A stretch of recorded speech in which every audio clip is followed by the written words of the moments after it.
But right now, let's move over to Mombasa County, where the Africa Regional Meeting on e-waste management and persistent organic pollutants is taking place. And the chief guest is the Cabinet Secretary for Environment, Climate Change and Forestry, so Pantuia. Let us join in on this.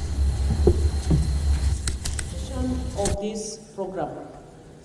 Looking through the program objectives, which include reducing exposure to mercury and the UPOP's pollution at pilot sites, strengthening the institutional capacity to manage and regulate mercury use in artisanal small-scale gold mining, and e-waste in selected countries in Africa, I'm sure that we will not only make progress in ensuring human health, but that of the environment, as well as meeting our obligations as state parties to the Stockholm Convention. The project components on institutional strengthening, knowledge and capacity building will help us address the health risks due to the release of chemicals from ASGM, e-waste and other solid waste dump sites.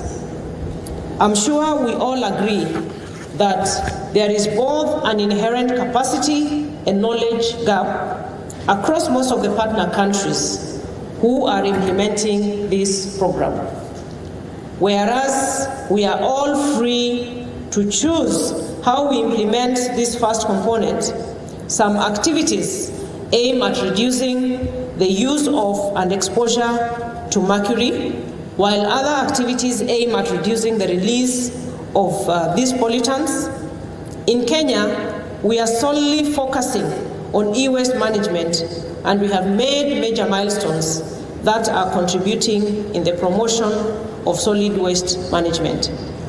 We have initiated the process of establishing a demonstration pilot for e-waste circular economy at Konza Technopolis City on the outskirts of Nairobi, which will provide a range of e-waste circular economy arrangement, awareness promotion, innovation, research, green jobs creation, and promotion of bottom-up economic transformation. As has been said, waste here in Kenya and the globe over presents a huge opportunity because we have seen and know that waste is a great potential source for energy. Waste has been demonstrated to be a huge source of wealth for our young people, the women. Deputy Governor, we are talking about those dump site communities, for lack of a better word. But we have young people surrounding each and every dump site in this country.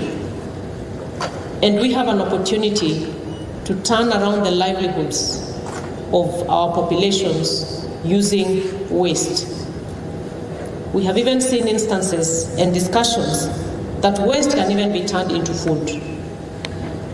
So the potential for economic transformation, that untapped potential in Africa is one that I want to say is untapped, it is potent, and we need to take that space. And I'm really happy that as we sit here today, we have a comprehensive mapping of all the stakeholders that need to have this discussion and carry it forward from these boardrooms right into where the action is required. When I see members of private sector here, when I see the county government, we are here as national government, it is encouraging. And of course, our partners, the World Bank, is right here at the table. There is no reason why this should not be achieved. I'm trying to look for the word, for the name of the Dandora of Mombasa. Mwakirungi. And we have been told that Mombasa is churning out 700 tons of waste every single day.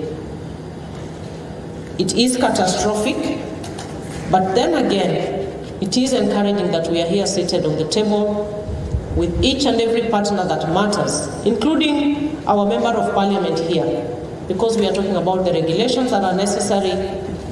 We are talking about the county governments having the primary mandate for waste management. But here at NEMA, the DG will tell you and the chairman, I keep pushing them, that yes, it is the county governments that have the primary mandate for waste management, but as NEMA and the ministry, we must demonstrate what the county governments should be doing. And we are available for partnership. We are available to assist in those pilots so that, and I believe in modeling. If we don't model what we are talking about, then we remain to just engage ourselves in talk shows. And that's what we were trying to tell the world during our Africa Climate Summit a few weeks ago. Year in, year out, we do one COP 1 year after another, and we keep sinking deeper into the climate crisis. It is because we are not being practical. And I want to assure all the stakeholders here, the private sector, our partners. You know, when we talk about the need for capacity building of institutions, it's very critical. Awareness creation, it's very critical.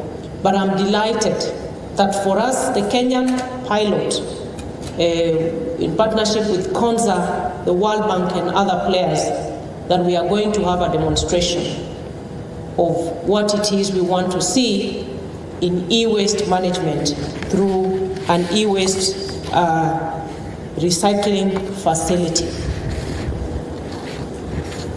Ladies and gentlemen, the component on policy dialogue and regulatory enhancements seeks to support the various government efforts in strengthening current environmental policies and legislations and facilitate implementation to better address the health risks associated with mercury and the UPOPs. In Kenya, we are working on ensuring a holistic circular economy strategy, as well as having our Environment Management and Coordination Act amplify how we manage solid waste sustainably.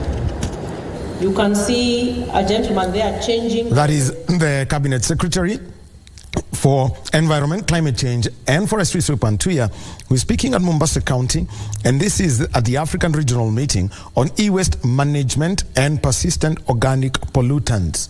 That is why you've mentioned, because e-waste is a huge thing with the advancement of technologies. Where do you dump your computers that you have used? People are moving away from one form of television, one type of television set to another. That's another big challenge. And the other one is these little devices that we all have in our pockets. The moment you get a new one, you want to do away with the other one. Where do you take that? And so people have got to look at that. Anboro is our reporter at that event and will keep us updated on it.